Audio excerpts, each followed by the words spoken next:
Millton Vineyard was established on the banks of the Te Arai River near Manatuka in 1984. It's a region where early settlers first planted grapevines during the 19th century. Nearly 200 years later, James and Annie Millton are still breaking new ground with their biodynamic vineyard. When we first started, the organic and biodynamic was not really a big part of the consumer, the industry.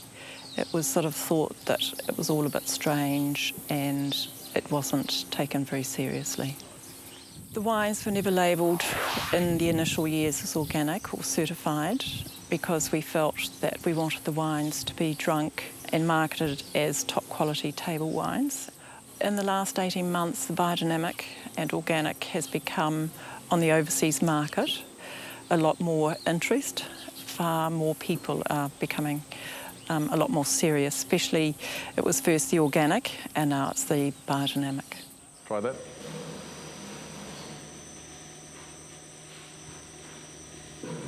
Smells like wild bush honey, doesn't it? Yep. When we started off in the 80s, there was a great amount of conjecture from the industry at large because they felt that we were undermining what they were otherwise dependent on. There was pre-emergence herbicides being used and there was lots of insecticides and stuff. This was the same in the kiwi fruit and the avocados and so on.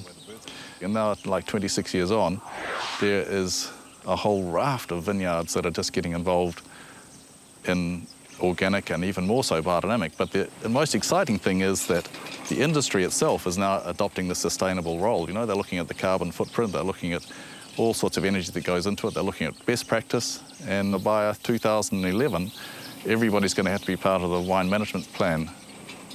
When you have a plant, the plant is connected to the cosmos, and the connection of the cosmos comes in through the earth and comes out through the plant and out expresses itself through the fruit. And if the balance isn't right, the insect then turns to a pest and moves on to the grass or moves on to the fruit or something like that and has this connection with what's going on outside there. So around the plant is this area which is called the aura of the plant, and it's the bees that fill up all that aura space. Biodynamics could be considered to be fringe in modern day agriculture, but it's interesting that what we're seeing out there now is that agriculture is looking more at minerals instead of nutrients and health of animals instead of trying to control the diseases. It's interesting what my impression of what a conventional vineyard would be doing. And the first thing is that they must control all the weeds, you know. What we do is we plant flowers and flowering plants like this wormwood here and companion plants to try and attract a diverse range of insects. And we also don't use herbicides, so we mechanically weed. And when we mechanically weed, we put air into the soil to feed the microorganisms in the soil. So it seems to be that we want to do one thing and we end up achieving 6 or 7 other things. A conventional vineyard in this area would also spray a pre-bud burst insecticide against mealybug or leaf roller or things like this. And we don't do that. We spray things like seaweed and a nutrient to coat onto the outside of the grapevine so that it's more happy when the buds burst in the springtime.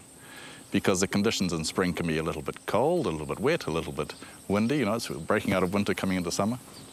A conventional vineyard as well, which just blows me away that they want to do this, will spray systemic chemicals into their grapes. The reason why it confuses me is because wine is made from the juice of a grape, and the juice of the grape comes from the sap of the plant, so I can't see any reason why you'd want to put a fungicide into the sap of the plant that will result in the juice of the grape. The whole picture changes because you're looking at the things that you can do positively to make the environment and the animals work better compared to what it is that you're going to control. So if you like, instead of having control, you have diversity and cooperation with what's going on. A vineyard is monocultural, and what we want to do here is plant grevilleas down the centre of the vineyard, like a hedgeway, so it stops the wind to a certain degree, but it's also a shelter for the birds. And grevilleas are attracted to tuis, and bellbirds are attracted to them, and they're very territorial. And of course we want to have what's called an insectory, where the birds and the bees are getting their nectar source, and they help balance the birds and the bees help balance the insects.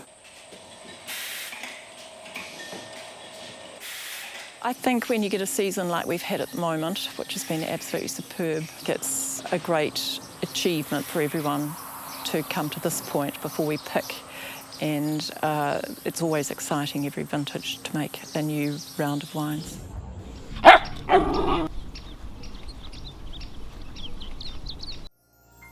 This program was made with funding from New Zealand On Air.